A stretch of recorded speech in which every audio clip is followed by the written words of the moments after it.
Alcatraz Federal Penitentiary, California. In October 1959, Ellsworth Bumpy Johnson was in his 7th year of a 15-year sentence at Alcatraz Federal Penitentiary, the maximum security prison on an island in San Francisco Bay that housed America's most dangerous criminals. Johnson was 54 years old, serving time for federal narcotics conspiracy, one of approximately 260 inmates confined to The Rock, where escape was considered impossible and where violence simmered constantly beneath the surface of enforced routine and rigid discipline. Johnson had arrived at Alcatraz in June 1953, and by October 1959, he'd established himself as someone to be respected, a former Harlem crime boss who'd controlled millions of dollars in illegal gambling operations, who'd survived decades of gang wars, who carried himself with quiet dignity that commanded respect from other inmates regardless of their race or criminal background. Among black prisoners especially, Johnson was legendary, a man who'd built an empire in Harlem, who'd stood up to Italian mob families, who represented black power and black success in a world dominated by white criminal organizations.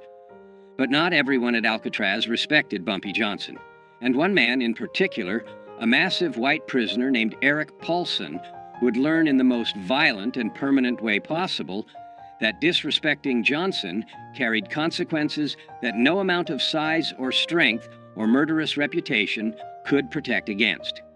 According to 17 former Alcatraz inmates who were present during October 1959 and who spoke with Prison Chronicles between 1965 and 1970, what happened in the prison cafeteria on October 23, 1959 became the most legendary act of violence in Alcatraz history.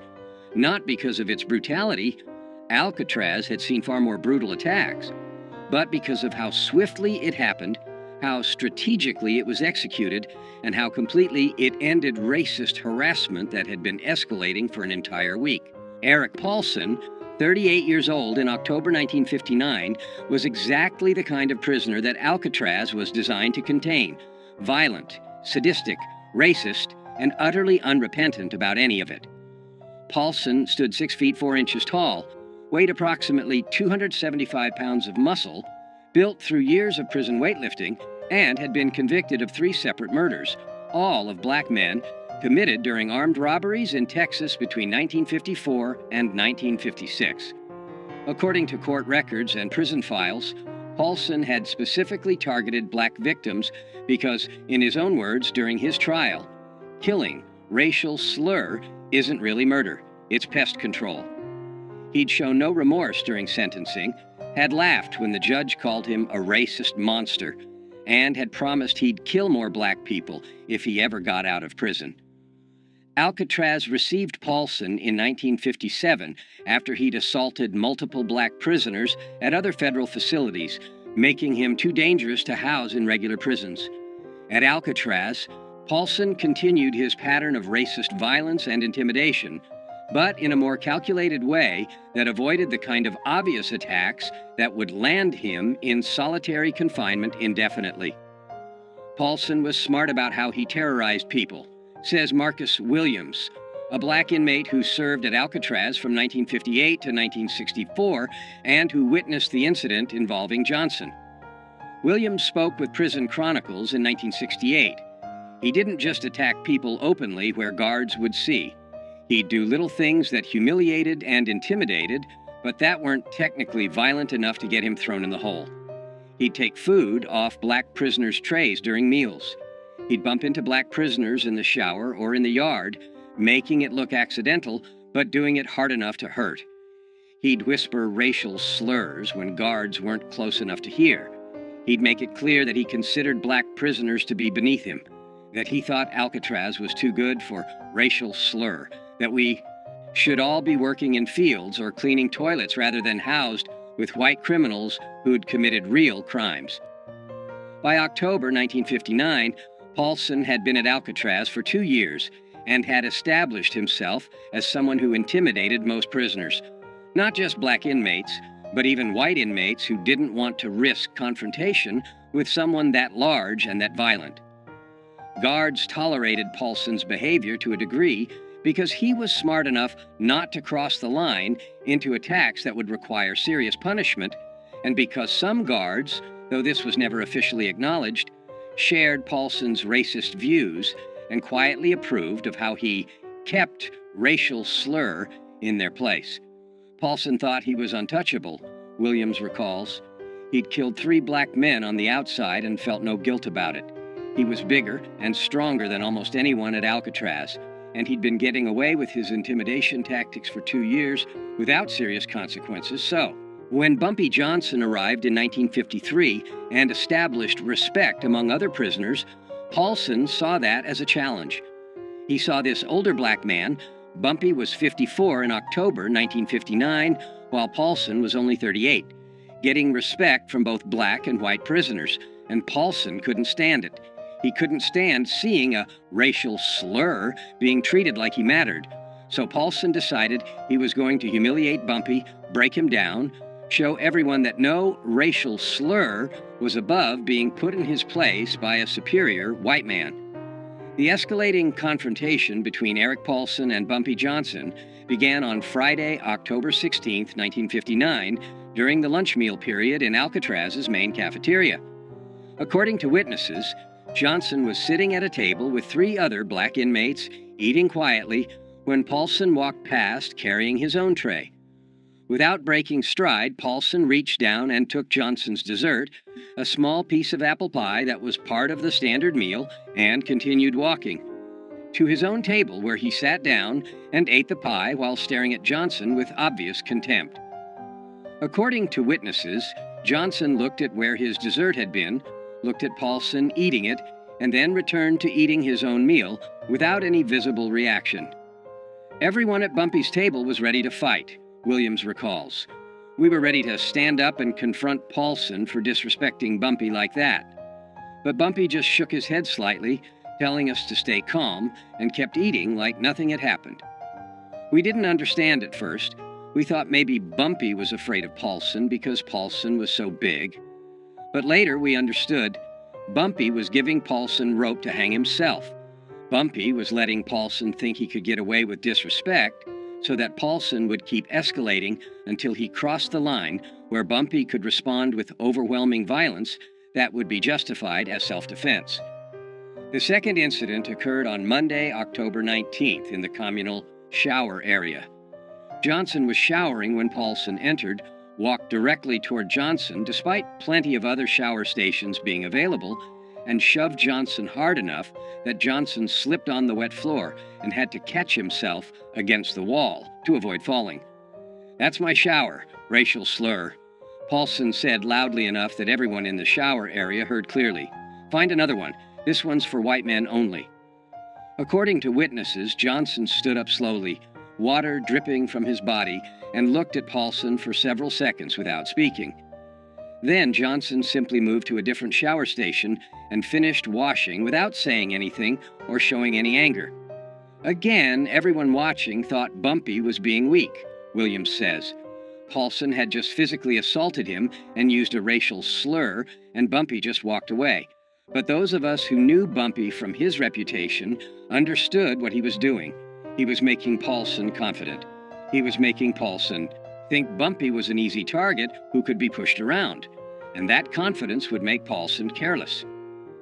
The third incident occurred on Wednesday, October 21st, during the outdoor recreation period, when inmates were allowed in the prison yard for 1 hour. Johnson was walking the perimeter of the yard with 2 other inmates when Paulson deliberately blocked their path. "Get out of my way, racial slur," Paulson said, standing directly in front of Johnson. "I walk straight. You walk around. That's how it works in here. White men walk straight. Racial slurs walk around." According to witnesses, Johnson looked at Paulson for a moment, then simply stepped off the path and walked around him without responding to the racial slur or the confrontation. Paulson laughed loudly and called after Johnson, "That's right, racial slur. You know your place. You keep walking around white men like a good racial slur should." By Wednesday evening, October 21st, everyone at Alcatraz was talking about the confrontations between Paulson and Johnson. Some inmates thought Johnson was showing weakness by not responding to Paulson's provocations. Others, particularly older inmates who understood prison politics better, suspected Johnson was planning something and was waiting for the right moment. "I talked to Bumpy Wednesday night in our cell block," Williams recalls. "I asked him why he wasn't standing up to Paulson, and Bumpy smiled slightly and said, 'I'm giving him enough rope to hang himself. Right now, if I attack him, guards will see it as me starting a fight and I'll go to solitary. But if I let him keep pushing, eventually he'll do something that crosses the line. And then I can respond in a way that guards will understand was justified. Be patient. This will resolve itself very soon.'" The final escalation occurred on Thursday, October 22nd, the day before the cafeteria incident that would become legendary. During the afternoon recreation period, Paulson approached a young black inmate named Robert Jackson, 23, who was sitting alone on a bench reading a book. "What are you reading, boy?" Paulson asked, snatching the book from Jackson's hands. "Are there pictures in it?" "I didn't know racial slurs could read words without pictures." According to witnesses, Jackson, who was small, maybe 140 pounds, serving time for postal fraud, and who'd never been violent, tried to take his book back politely. "Please give that back, sir. I was reading it." Paulson responded by hitting Jackson across the face with the book, knocking Jackson off the bench onto the ground, and then throwing the book into a puddle of dirty water that had collected near a drain. "That's what I think of racial slurs who think they're smart enough to read," Paulson said, standing over Jackson, who was holding his face where he'd been hit. "You're not smart. You're not equal to white men. You're racial slurs, and racial slurs belong on the ground where I just put you." Guards broke up the confrontation before it went further, but they didn't punish Paulson severely. He received a verbal warning and lost 1 day of recreation privileges. Jackson was sent to the infirmary with a split lip and a black eye. That evening, Bumpy Johnson sat with several other black inmates in their cell block, and according to Williams, who was present, Johnson made a statement that everyone understood meant something was going to happen very soon. Tomorrow at lunch, Paulson is going to learn a lesson he'll remember for the rest of his life. "I've been patient. I've let him think he can disrespect me without consequences. I've let him think that being big and violent makes him untouchable. But tomorrow, he's going to understand that size doesn't matter when someone has the intelligence and the willingness to use violence more strategically than he does. Tomorrow, Alcatraz is going to see what happens when a racist bully picks the wrong target." The main cafeteria at Alcatraz, Federal Penitentiary, seated approximately 250 inmates at long tables arranged in rows, with guards stationed at strategic positions around the perimeter watching for any signs of trouble. Meals were regimented. Inmates filed in, received their food, sat at assigned tables, ate in silence or with minimal conversation, and filed out within 45 minutes. Violence during meals was relatively rare because guards had clear sightlines to every table, and because inmates knew that starting a fight in the cafeteria would result in immediate solitary confinement. On Friday, October 23, 1959, at approximately 12:15 p.m., inmates filed into the cafeteria for lunch. Bumpy Johnson, wearing the standard prison-issued clothing, received his food tray and walked to his assigned table, where he sat with 3 other inmates and began eating quietly.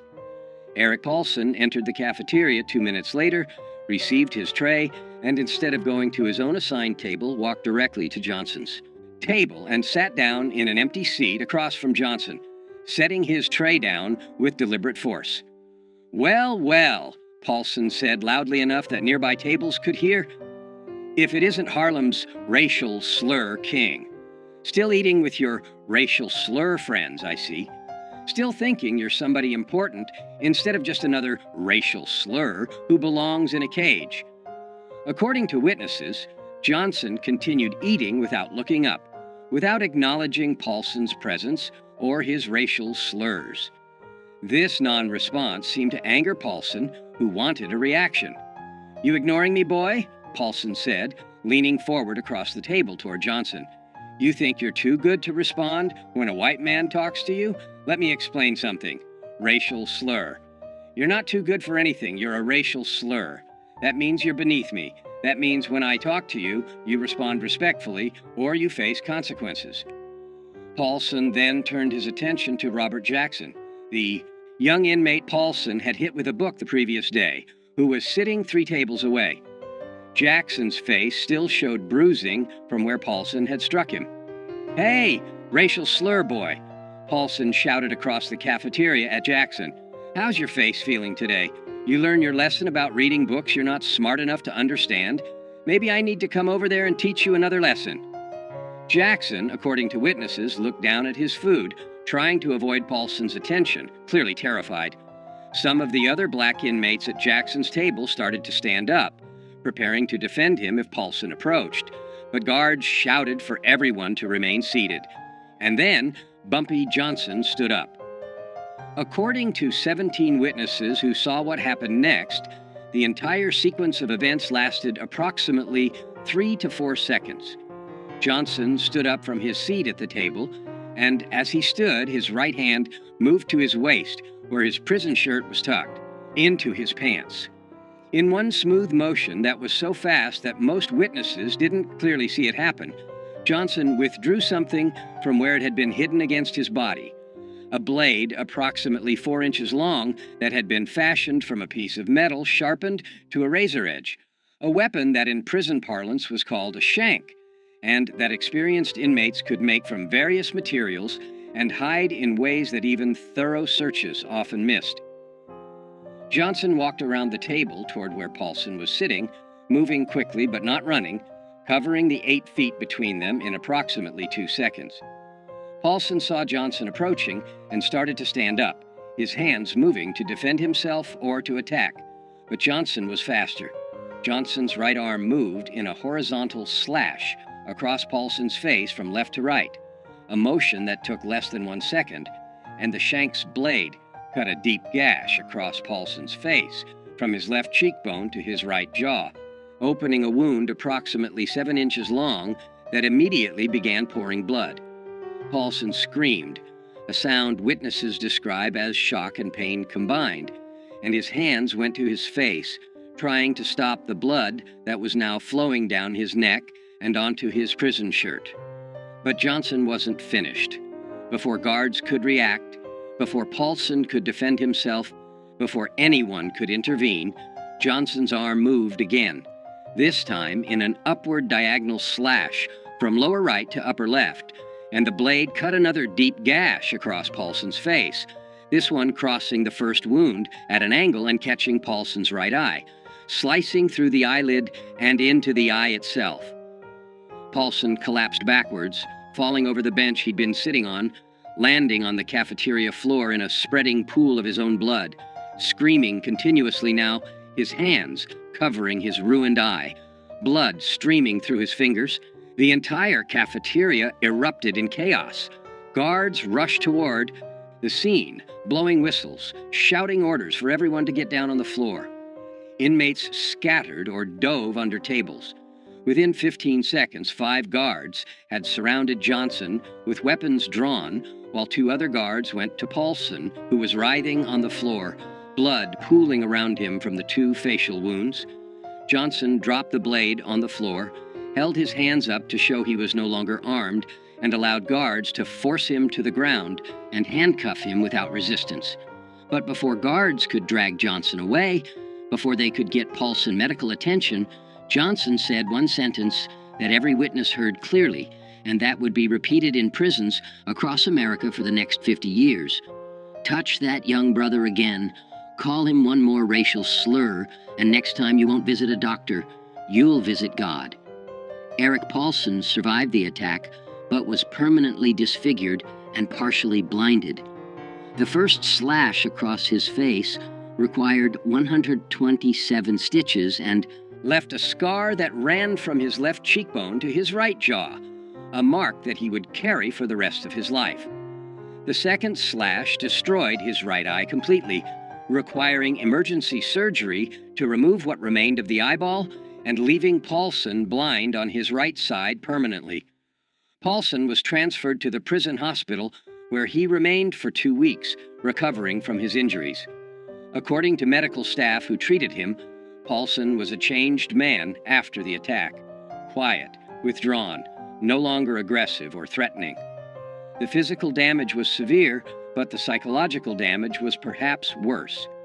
Paulson had believed himself to be untouchable because of his size and his violent reputation, and Johnson had destroyed that belief in 3 seconds. Paulson never threatened another black prisoner after that attack, says Williams. He'd learned what every bully eventually learns if they live long enough. Size and strength don't matter when someone has a weapon, and the willingness to use it without hesitation. Bumpy had shown Paulson, had shown everyone at Alcatraz, that being 275 pounds of muscle meant nothing against someone who understood violence at a deeper level, who could strike faster than you could defend, who could permanently damage you before you even realized you were in danger. Bumpy Johnson was immediately placed in solitary confinement, pending investigation. The investigation lasted 2 weeks and included interviews with dozens of witnesses. What investigators discovered was exactly what Johnson had calculated. Multiple witnesses testified that Paulson had been harassing and threatening black prisoners for weeks, including taking Johnson's food, shoving Johnson in the showers, blocking Johnson's path in the yard, and using racial slurs constantly. Witnesses testified that Paulson had physically assaulted Robert Jackson the day before the cafeteria incident, hitting him with a book and knocking him to the ground while calling him racial slurs. Witnesses testified that on the day of the attack, Paulson had sat at Johnson's table uninvited, had used racial slurs toward Johnson repeatedly, and had then threatened Jackson across the cafeteria.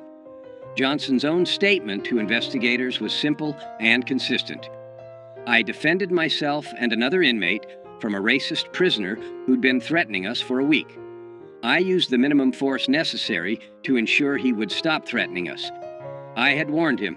I told him after the attack that if he continued his behavior, consequences would be worse next time. I don't regret defending myself. I don't regret defending Robert Jackson. I regret that violence was necessary, but it was necessary because guards weren't protecting us from Paulson's harassment." After 2 weeks in solitary confinement, prison officials made a decision that surprised many people. Johnson would receive additional time in solitary, 30 days total, for possession of a weapon and for assault, but he would not face additional years added to his sentence because investigators concluded that Johnson had been provoked by Paulson's sustained harassment and that the attack, while excessive in its violence, was understandable given the circumstances. The prison administration didn't want to admit it publicly, Williams explains, but they knew Paulson had been terrorizing black inmates for years and that guards had done nothing to stop it. They knew Paulson had assaulted Jackson the day before. They knew Paulson was sitting at Bumpy's table using racial slurs and threatening another inmate when Bumpy attacked him. So punishing Bumpy too severely would mean admitting that the prison administration had failed to protect inmates from a known racist bully. Instead, they gave Bumpy 30 days in the hole, enough punishment to satisfy rules against weapons and violence, and then they quietly transferred Paulson to another facility when he recovered, effectively admitting that Paulson was the problem, not Bumpy. What happened in Alcatraz's cafeteria on October 23, 1959 became legendary not just at Alcatraz, but in federal prisons across America. Inmates transferred from Alcatraz to other facilities carried the story with them. Guards talked about it. Prison officials wrote about it in reports. And the story grew with each retelling until it became a legend that defined Bumpy Johnson's reputation for the rest of his time in prison and for the rest of his life. The legend emphasized several key elements. The strategic patience. Johnson had endured a week of harassment without responding, letting Paulson grow confident and careless, waiting for the moment when response would be justified. The speed and precision. 2 slashes in 3 seconds that permanently disfigured and partially blinded a man before guards could react or before the victim could defend himself.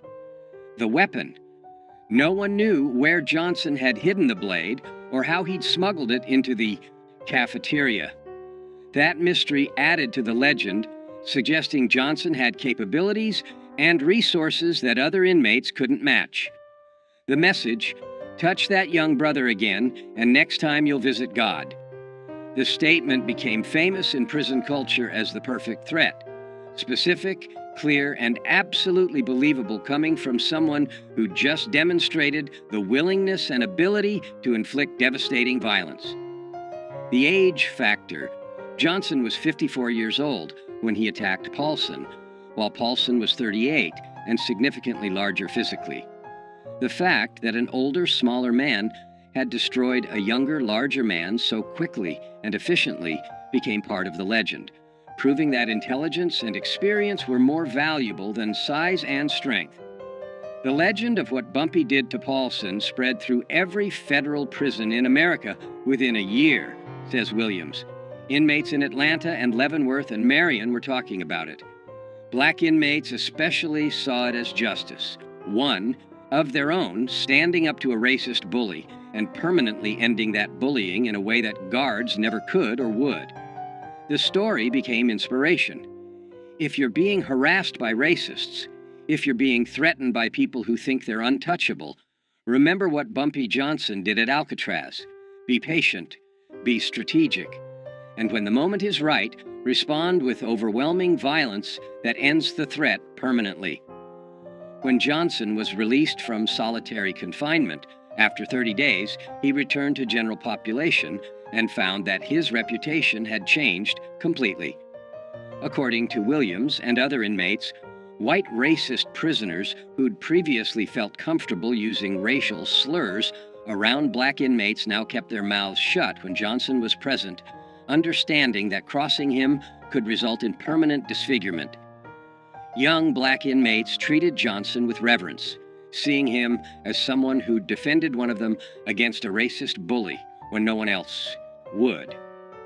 Even guards showed more respect, understanding that Johnson wasn't just another inmate, but someone who could and would use strategic violence when necessary to protect himself and others. After the Paulson incident, nobody messed with Bumpy Johnson at Alcatraz, Williams says. Nobody took his food. Nobody pushed him in the showers. Nobody used racial slurs around him. The word had spread. Bumpy Johnson might be 54 years old, might look like an aging criminal who's past his prime, but he's more dangerous than men half his age because he's smarter, more patient, and willing to use violence with surgical precision when he needs to. That reputation protected Bumpy for his remaining 4 years at Alcatraz until his release in 1963. And it protected every black inmate at Alcatraz because racists understood that if they targeted black inmates, they might face retaliation from Bumpy, and nobody wanted that. Robert Jackson, the 23-year-old inmate Paulson had been threatening when Johnson attacked, served the remainder of his sentence at Alcatraz and was released in 1962. According to Jackson's later accounts to friends and family, the cafeteria incident changed his life by teaching him about courage, justice, and standing up to bullies. Mr. Johnson saved me that day, Jackson told his family after his release, according to accounts shared with Prison Chronicles. Paulson had been terrorizing me for weeks. I'm small, I'm not violent, I couldn't defend myself against someone that big. I thought I'd have to endure his abuse for my entire sentence. And then Mr. Johnson, who barely knew me, who had no obligation to help me, stood up and permanently ended the threat in 3 seconds. He risked additional prison time to defend me. He used violence on my behalf when I couldn't use it myself. That taught me that there are people in this world who'll stand up for you when you can't stand up for yourself, and that justice sometimes requires violence when peaceful means fail. Jackson never saw Johnson again after their respective releases from Alcatraz, but Jackson kept a newspaper clipping about Johnson's 1968 death And at Jackson's own funeral in 1997, his family found the clipping in Jackson's wallet along with a handwritten note. "He saved me when no one else would. He showed me what courage looks like." RJ, 1962. Eric Paulson was transferred from Alcatraz to USP Leavenworth in Kansas in December 1959, 2 months after the cafeteria attack. According to prison records and accounts from inmates who served with Paulson at Leavenworth, Paulson was a changed man after his encounter with Johnson, physically disfigured with a massive facial scar and blind in one eye, but also psychologically broken by the realization that his size and violence hadn't protected him. Paulson served the remainder of his sentence at Leavenworth and was released in 1971.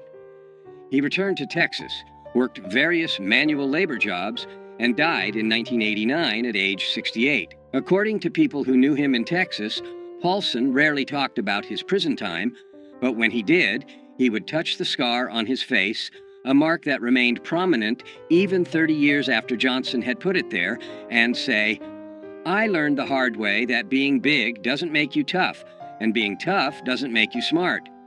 I thought I was the most dangerous man at Alcatraz. Turns out I wasn't even close."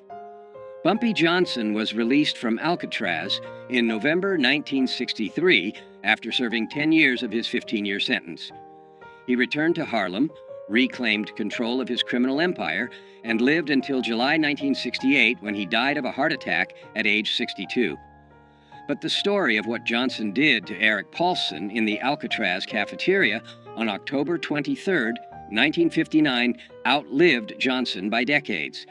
The story was told in prisons across America, was referenced in books about prison culture, was retold by former inmates who'd served at Alcatraz and who wanted to share the legend of how one man had ended racist harassment with 2 slashes of a blade and 1 perfect threat. That cafeteria attack defined Bumpy Johnson's reputation in ways that nothing else he did could match, says Marcus Williams, who remained friends with Johnson after both men were released from Alcatraz. Everyone knew Bumpy had been a successful criminal in Harlem. Everyone knew he'd survived gang wars and built an empire. But the Alcatraz incident showed something deeper. It showed that even at 54 years old, even after years in prison, Bumpy was still the most dangerous person in any room because he combined intelligence with absolute willingness to use strategic violence. That combination, patience, intelligence, and overwhelming violence applied at exactly the right moment, that's what made Bumpy legendary. Not the violence itself, but the strategic brilliance of how and when he used it. The phrase, "Next time you'll visit God," Johnson's threat to Paulson after the attack, became one of the most quoted lines in prison culture, used by inmates across America as a way to warn potential enemies that escalation beyond a certain point would result in death rather than just injury. And the legend of the attack itself, 2 cuts across the face in 3 seconds, blood everywhere, a racist bully permanently disfigured and blinded, became a cautionary tale about what happens when bullies pick the wrong target, when racists assume that their size or their violence makes them untouchable, when prisoners forget that the quietest, oldest inmate might be the most dangerous person in the entire facility. That was October 23, 1959. That was the day Eric Paulson learned that Bumpy Johnson, at 54 years old, decades past his physical prime, was still capable of violence that would make a 275-pound triple murderer scream in terror. That was the slice that became legend, the attack that showed every prisoner in America that age doesn't diminish danger when intelligence and strategic thinking guide. The violence. That was the 3 seconds that proved why you never, ever disrespect Bumpy Johnson. Because he'll give you enough rope to hang yourself, and then he'll cut you so fast and so precisely that you'll be bleeding before you realize you've been attacked, and you'll carry the scars of your mistake for the rest of your life.